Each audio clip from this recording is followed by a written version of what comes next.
We're going to move on now to the biggest story of the day, which broke late last night, which is a set of 100,000 WhatsApp messages. Pity the poor journalist who's had to go through those, between former Health Secretary Matt Hancock and his team at the Department of Health, which was sent during the pandemic.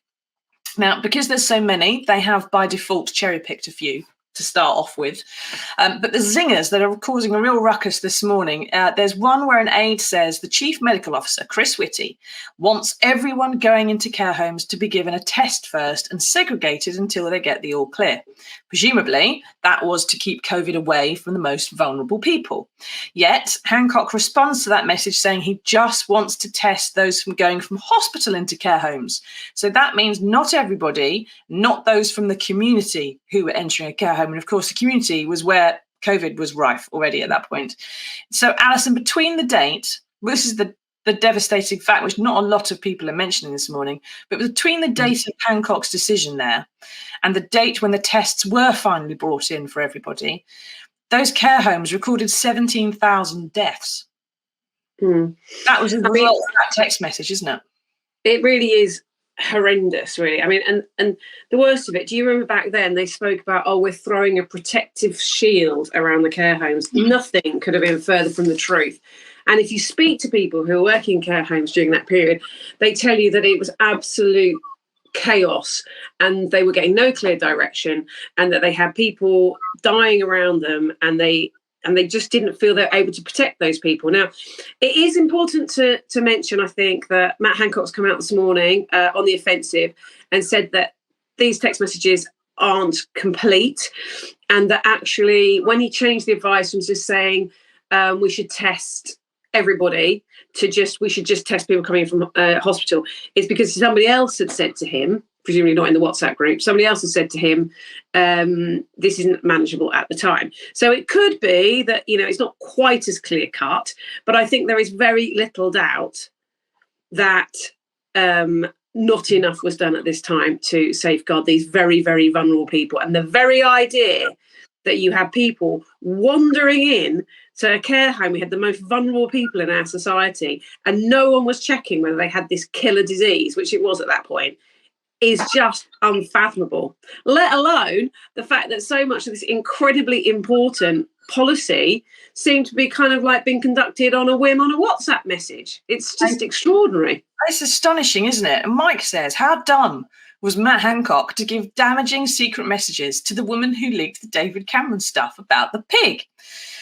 We're not going to go into the details of the pig right now. I think anybody let's not. Know it can Google it. But it's breakfast. And yes, this is the thing, isn't it? Not only are they having these decisions and discussions on WhatsApp, but they're also handing it over to a journalist and then expecting this not to come out. I mean, to some extent, some of these messages are going to come out at the COVID inquiry. And the people who've released it are saying, well, we had to do it now, so we just can't wait for the COVID inquiry. It's too long. This has to be dealt with now. And Hancock's not really giving interviews this morning. He's sort of just letting it be known. He's sending out some friends to go and do it for him. He's letting it be known these published messages intentionally remove the mention of a meeting that took place between Whitty's advice and his decision not to test everybody, and that meeting, as you said, Alison, found that there was just not enough capacity to do the testing. It wasn't viable. It wasn't my fault, Governor. It was the fault of the system. Except, right? I can remember 2020. It wasn't that long ago, and I can remember PHE, Public Health England, announced they were scaling down the testing because they said that it's just everywhere, we can't keep up with it at the start of the pandemic. So, and Public Health England decided to scale down the testing. That's why there wasn't the capacity in the system to make these tests that Whitty was saying we had to have. And the person ultimately responsible for Public Health England was the Minister for Health, Matt Hancock. I mean, on him. And if we had to keep anybody safe during that period, it was we had to keep those people that were most vulnerable, because those were the people already, the statistics were there that those that were dying were the elderly, people with underlying health conditions, were those that were most vulnerable. And so why those people weren't at the top of the list for being protected is just incredible. And I mean, as to the point about why on earth did he hand over his text messages? I mean, I don't think they can be. He's just a complete moron. I mean, so he doesn't even write his own book. That book that came out, was it just before Christmas?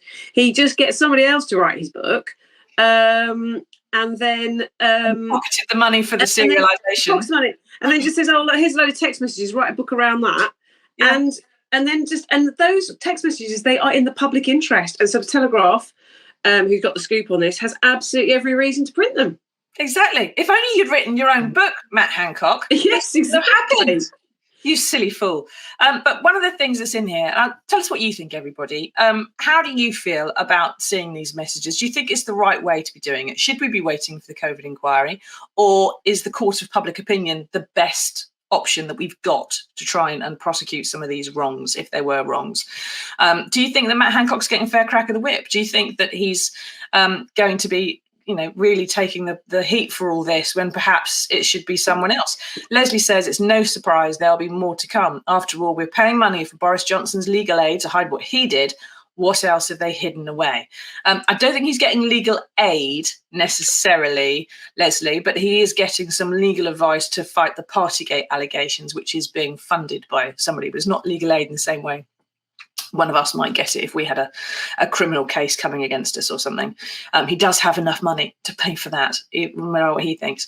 But one of the things here that's also, not only are they not prioritising the sickest and the most frail, Alison, as you rightly pointed out, but the messages also show that at one point, a test, when we have not enough tests, remember, a test was couriered to Jacob Rees-Mogg's house to test one of his children.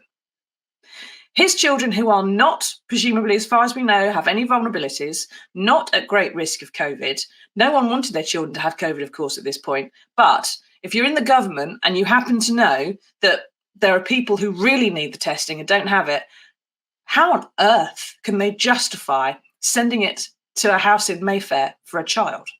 I mean, it's a child. And the whole thing, it just, again, talks to this idea that it's not an idea, it's a fact, that there is one rule for them and there is one rule for the rest. Just like during that whole period when the rest of us were abiding by all those rules, at number 10, we now know that there was an endless partying going on. Just as we know that, Matt Hancock was having an affair with his advisor, just as we know that, Dominic Cummings broke the rules to go to Barnard Castle.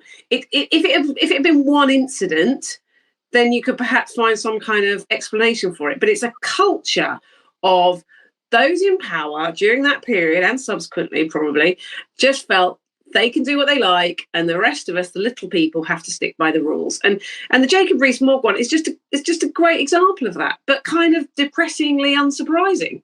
Exactly. But I mean, it's the idea, I think, from Matt Hancock's point of view, if your boss is partying, if the Chancellor perhaps is somehow or another, someone in his house is taking pictures of the boss who's partying, if Jacob Rees-Mogg is getting tests couriered for his fairly healthy and wealthy children to be checked, if Chris Whitty's saying one thing but the testing system isn't there and it's all kind of chaotic, from Matt Hancock's point of view, he probably was the most hardworking and efficient and effective person in government.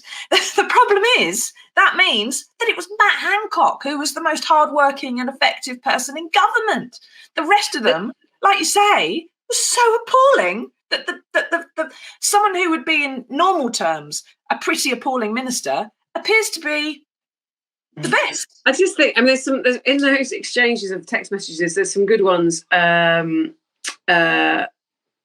There's some good ones between George Osborne and Matt Hancock, where Matt Hancock tries to say something like, the testing is going really, really well. And George Osborne absolutely cuts him dead and just says nobody thinks that the testing is going well. And then goes on to describe sort of personal disasters that he's had. And it does appear from the text messages, certainly from what I've seen so far, so much of the energy was going into how can we look good in this scenario rather than how can we be good. And I think that's a really interesting thing about it was all about how they were going to come through this politically rather than how on earth are they going to try and save people's lives. Exactly. And they've got they had this target for 100,000 tests a day. Human Being says, no one rule for all. We can do something about this if we really wanted to. Yes, we could, but not until there's a general election, probably human.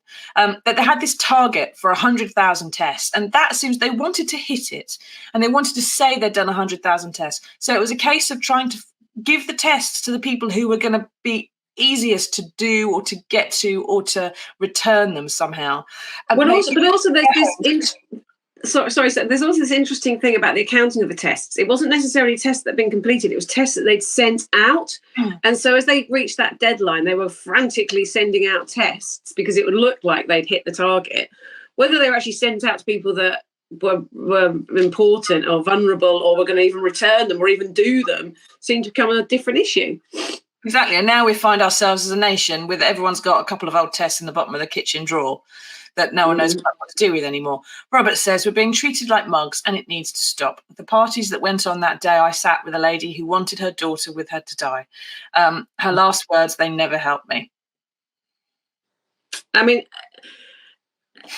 and that, even it's funny, isn't it? Even 3 years on, that still makes me feel sort of a bit choked. And, and I think of my friend, my best friend whose father died of Alzheimer's during that period. And she wasn't able to be with him. And even, now that absolute fury has not left her. And I think that emotion is raw with so many people because so many people lost people, or so many people suffered in various ways.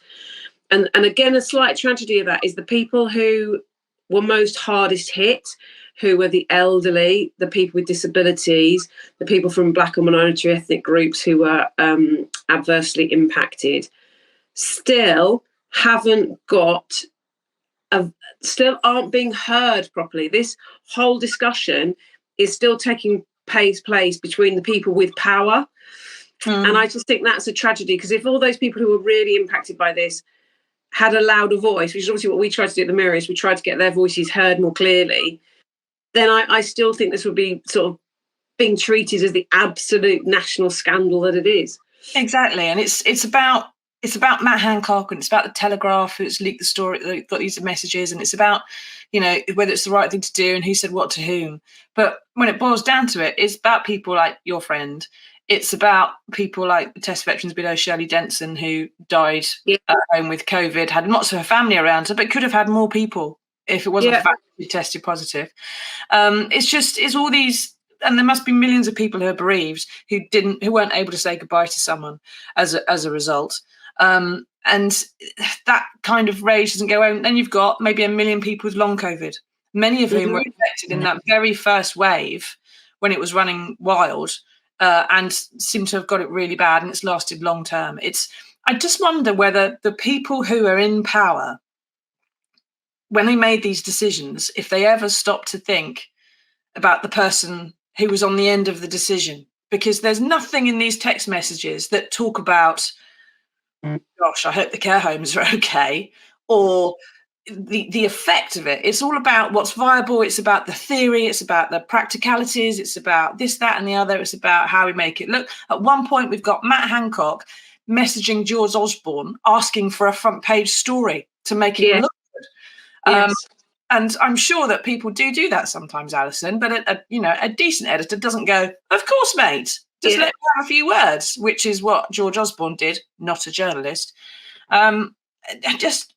They seem to have lived their whole lives separate from the rest of us because of the privilege they've had. And then when they're in the position of enormous privilege to look after us, they don't know how to do it. And what's interesting, because these are like WhatsApp messages, text messages, it's a real insight into the real them, because quite often it's very difficult to see, because, there's so many advisors and press people around them that very rarely do you really see the real them. And this is what we've got on this occasion, and I think that's going to be very illuminating. And of course, remember, this is only day one, so I imagine there'll be plenty more revelations to come. Yes, well, we shall see, won't we? They've got a special website, the Telegraph, where they're starting to just upload something every day. It's going to be like the expensive scandal. This is Yeah. new one. Here we go. Yeah. Yeah, it's worth keeping an eye on how things are going to happen. And I'm sure that Hancock's mates are going to be briefing people their side of stuff as well. But as Human said there, this can't wait for the inquiry. We need to have someone arrested and questioned under caution. Who knows whether that's going to get anywhere? I'm not sure what crimes can have been committed, but the fact that some of the people who are producing these stories are very skeptical about the government's ability to have done it properly, and the lockdowns that came as a result maybe are trying to prove that the lockdowns weren't necessary. But who knows? If they had actually followed the science as they said. And I think, also we have to remember this was an incredibly difficult period, and we were dealing with something no one had any experience of before. So I don't think so I think we have to show some sort of compassion as to when we talk about how those in charge tried to manage it, because it must have been very difficult. But that doesn't excuse incompetence. You've got to be competent even in a difficult situation, because that's why you're in the top job. No, exactly. That is kind of the point of the whole thing, isn't it?